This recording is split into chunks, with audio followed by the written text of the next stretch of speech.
So you want to do your dream addition. You know, you want everything to go right. Well, it starts by choosing the right contractor. We have an example of what can happen when you don't choose the right person. Our homeowners, Barb and Brent, have had a dream home disaster, and we want to share their story with you and hopefully help you not to make the same mistake. We wanted to add on extra space to eventually accommodate our kids growing up.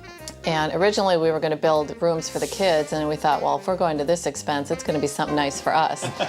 So we decided to put a master bedroom in with a master bathroom and also a 5th bedroom, which is really an office. We were looking at 3 months. It ended up being just over a year from start to finish. It was finished in September, which was still relatively nice here. We built over the garage. We knew that it was going to be more subject to the weather because others that have built over garages had the same issues. So we were somewhat prepared for that, but it was actually very cold in the winter. Well, here we are in the dream space that Brent and Barb wanted to create. And Dennis with IHM Remodeling, thanks for joining us. No problem. What are some of the things that you found when you looked around, the things that weren't right? Initially questioning them, trying to figure out what might have gone wrong. They said they didn't see any insulation being put in around the fireplace.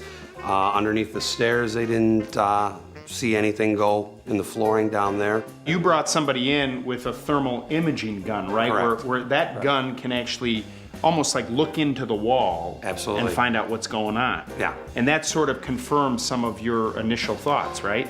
Confirmed my initial thoughts and brought a whole bunch more to the surface. Up here, the can lights, one of the issues I know that you mentioned to me is that they didn't use insulated can lights. And Barb had mentioned that in the wintertime, when the snow was on the roof, she could see a circular ring where there was no snow. Right, melting through, the heat escaping through there.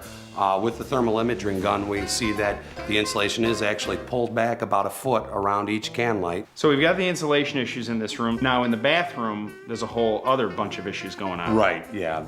You know, you take a look at the overall bathroom, it looks great. You look closely here, you realize that the tile job is unprofessional and it's just not well done. Well, initially we knew that there was leaking going downstairs in the ceiling.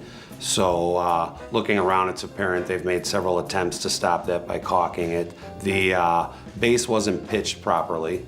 So when they get done taking a shower, they have to use a squeegee to pull all the water over to the drain so that it'll dry up. The side blasters on the edge were set too close to the wall. You literally have to stand against the wall to use them. So basically, you're talking about rebuilding this entire shower. You gotta take it all apart and start over again. They're looking at pretty close to $50,000. On something that they already spent $80,000. Right. These are not the kinds of stories I like to hear about bad remodeling contractors that just don't do what they say they're gonna do. But I think Barb and Brent are gonna be all right because they chose a good contractor to come fix it up.